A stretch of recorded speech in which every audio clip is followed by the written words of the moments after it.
สบายดีพ่อแม่พี่น้องเบิดสุขุสุคนเนาะทาง FC ฝั่งลาวฝั่งไทยแล้วก็ต่างประเทศเนาะพี่น้องมื้อนี้เซาฮงก็สิมารีวิว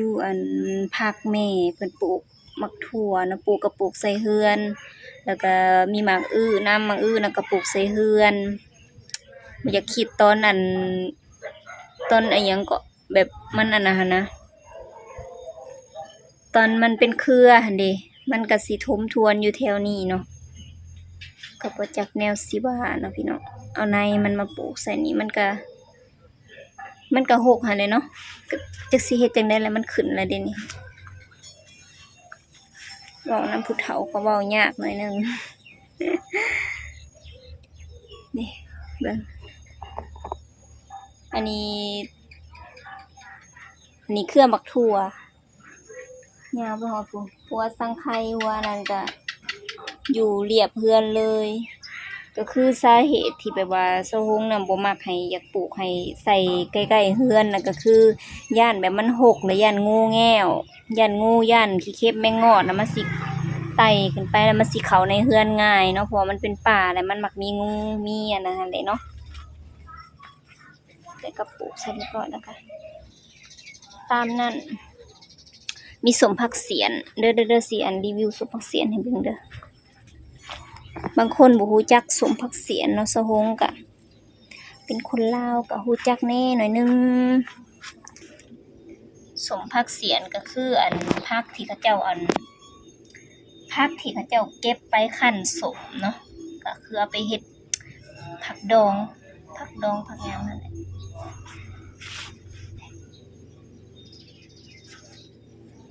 เดี๋ยวสิเด็ด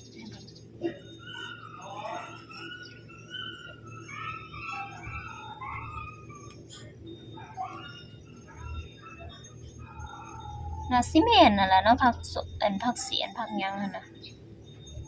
เซาฮงก็บ่ได้เห็นแต่เฮิงก็เว้าไปก็แม่นนั่นแหละเนาะ เด้อันนี้เป็นเครือหมักอื้อนี่ปุ๊บสิขึ้นแหละใกล้ๆห้องนะลามขึ้นไปหันก็แม่นเลยนี่อันนี้ก็ขึ้นอันนี้เครือหมักบวบอันนี้เครือหมักอื้อหรือหมักแตงเบิ่งบ่ออกพอใบมันคล้ายๆกันเนาะนี่เด้มันก็แต่ว่าหญ้าหลายหญ้าขึ้นเนาะปึ๊บคันดูก็เสียหญ้าโลกหญ้าอันนี้แหละที่เซาฮงว่าต้นผักเสียนเอาไปคั่นเนาะเอาไปเด็ดเอาแล้วก็ไปคั่นแช่น้ำไว้ให้มันสมแล้วก็เอามากินคล้ายๆผักดองหั่นแหละคันอยู่เกาหลีเขาเจ้าก็สิเป็นผักดองผักกิมจิพี่สังของเขานั่นแหละเนาะเปรี้ยวๆส้มๆคือผักบูดนี่นะพี่น้อง ก็คือกันเลยเนาะแต่เซาฮงกินบ่ได้เด้อเนี่ยอีหยังที่แบบเป็นสมๆนะบ่ค่อยกินคันกินแล้วแบบท้องเสียง่ายเนาะอาหารทะเลคือกันคันแบบมันบ่สดมันบ่อันนั้นแหละกินแล้วท้องเสียเป็นคนท้องบ่ดีเนาะพี่น้องเป็นกระเพาะเป็นอันนั้นอันนี้เป็นดอกผักแต่ว่ามักม่วงนี่นะกินได้แบบสมแบบมักม่วงนี่นะแต่เจ็บท้องคือกันนั่นแหละแต่กินยารัดไว้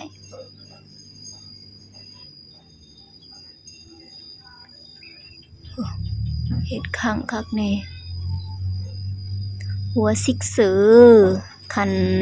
ย่าเอิ้นเนาะผู้เฒ่าคนผู้ไทยเพิ่นก็สิเอิ้นหัวซิกเซอนี่นะเซาฮงก็พังออกอันนี้รีวิวหมากกะทินเด้อคันอยู่บนอื่นบ่ฮู้ว่าเอิ้นจังได๋แต่ว่าบ้านเซาฮงเอิ้นหมากกะทินดกหมากกะทินหน่วยใหญ่ๆเนาะมันเป็นแบบหน่วยใหญ่เด้งามหมากกะทินแบบหมากใหญ่มันสิมีหลายแบบเนาะหมากกะทินก็ได้หลายพันหลายอันนั้นตัวนี้เป็นแบบใหญ่งามตัวบางอันน่ะ มันมีอีกแบบหนึ่งนะหมากสันๆน้อยๆแล้วก็มีขนนำแต่อันนี้บ่มีเนาะผู้แม่นเบิด มากระทินผู้ใดอยากก็มาเก็บเอาเด้อ2ต้นบ่ได้ใหญ่ต้นน้อยๆแต่ว่าเป็นดกเนาะค่ำมาแรงมาบรรยากาศก็ดีลมพัดว่อยๆเย็นใจจ่อยตะกี้อันต้นอันที่ว่ามันเกิดอันนี้นะบ่ได้ใหญ่เนาะบัดนี้แหละแต่ตอนฝนตกใหม่ๆนะต้นน้อยๆเป็นเบี้ยบัดนี้ล่ะพุเต็มเบิดหกหมดแล้ว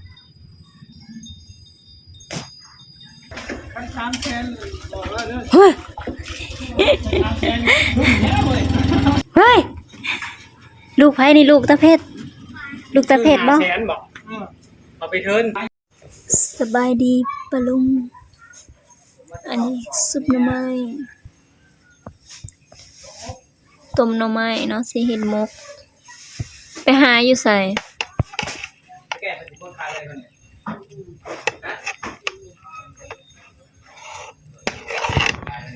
อันนี้เพิ่นสิเฮ็ดหมกหน่อไม้อันนี้หนึ่งแล้ว จากชูนแล้วไปมึง ป๊าดสากซื้อมาแต่ไสนี่คักแท้ป๊าดสุดยอดแท้ว่า คนเป็นไข่ยุ่งลงไปไม่ได้กินเนาะคนไส้มาตามแก้ว อันสากบักใหญ่ยกสากก็บ่ขึ้นสิตำข้าวเบื่อใส่มะพริกบ่เผ็ดบ่คือใส่หลายแถมมะพริกไปเลยแล้วก็ฮู้ฮ่า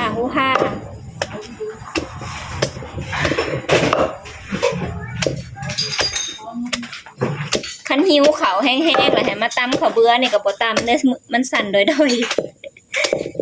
บ้านนี่ได้กู ประมาณ2 โลครึ่ง เอาอันหนังลงรถไปเอาลงขาของทำว่าสิเห็นได้มันแล้วเผื่อสามคนเดี๋ยวมันตกบัจีนั่งกิน ตัวนี้ซอยหัวสิกเซอร์ใส่สิมาตำใส่กับเบื่อเนาะ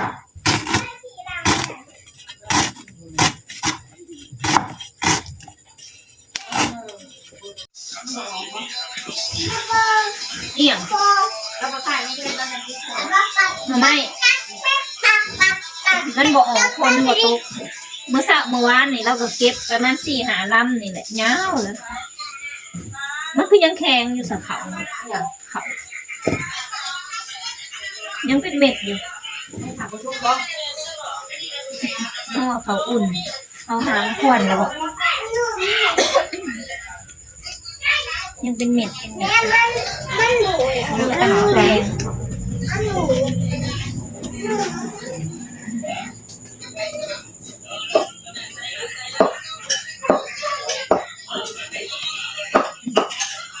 ไปกินผัดปลาดุกเขาเมื่อคืนมีไปกินมันจะโหดร้ายขึ้นไปแล้วนะถ้าทานอีแมวนะอยากอันน้ำพริกอีหยังก่อนน้ำพริกกะปินะคะว่าเขาเสียในที่น้องบอกบริมีซอสหอยในเมื่อคืนซอสหอยเบิดเป็นยังแสบซื้อนี่ตัวนี้ก็ใส่แล้วเบิดสุยางสุแนวละ ก็จะไปเห็ด ใส่เฮ็ดแล้วก็ใส่หยังเนี่ยใส่แต่เฮ็ดอย่างเดียวแล้วก็อันนี้เป็นนั่น รีวิวจานไม่เฮ็ดนะใครเฮ็ดแตกจานนี่ มาเข่าแล้วก็ผิดลงแล้วมันเกิดกับตัวอีกไรหนึ่ง ตอนอันนี้ตอนผิดกับผัวเนาะตอนอารมณ์บ่จอยก็เลยได้เป็นแบบนี้ใบหมักสังเด้อนี่นะกลิ่นมันก็สีหอมๆเนาะ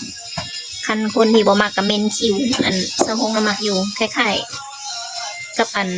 ใบขี้หูดใบมะกรูดอีหยังนั่นแหละเนาะอันนี้เป็นข้าวเบื่อตำแล้ว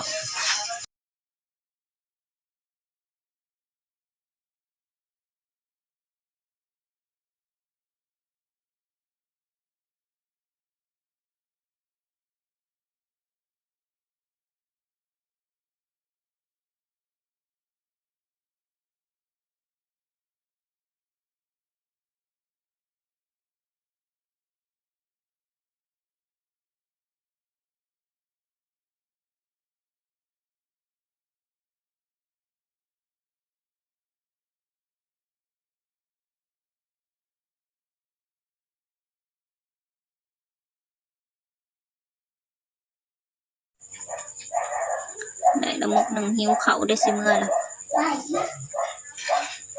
ตอนนี้19 โมงแล้วนี่คือวิธีการห่อหมกหน่อไม้เฮ็ดให้งามเนาะคันบ่งามแล้วกินบ่แซ่บ กินไปถามแม่ไง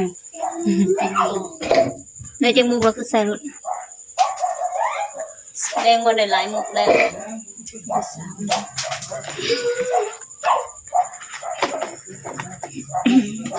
พลัมเด้อใบแตกจานแตก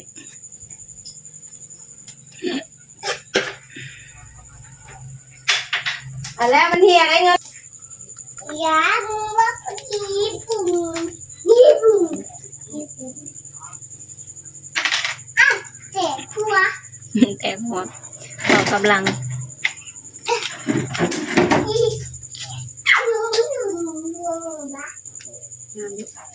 งามคือคนเลยสะพอนหมกทำไมงามก่อนบอกหรือว่าคนงามกว่า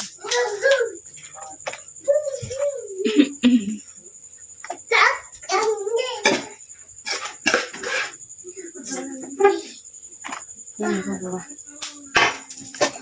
กดไปตองพันหน่อย เดี๋ยวมันนุ่ง ใส่ลายสัตว์แล้วมันสีสุกนะ จะหลดขาอืมอืมอืมว่าได้มันค่ะ ไม่ได้ มาทาง ลูกได้แล้วเห็นอะไรสี่ทางไหน สุกอย่างนั้นก็หมกสุก ได้ครับเดี๋ยวไหม ได้ลายมุกแล้วเนาะได้ประมาณ6 มุก 7 มุกนี่แหละ กินข้าวกันดิไว้สุกหามากินน้ำกูเด้อ ยังเป็นสะพอนยั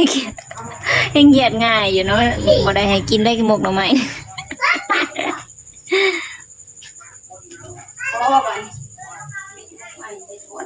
มันสุกง่าย ประมาณ4 ไปมุกปิดเลย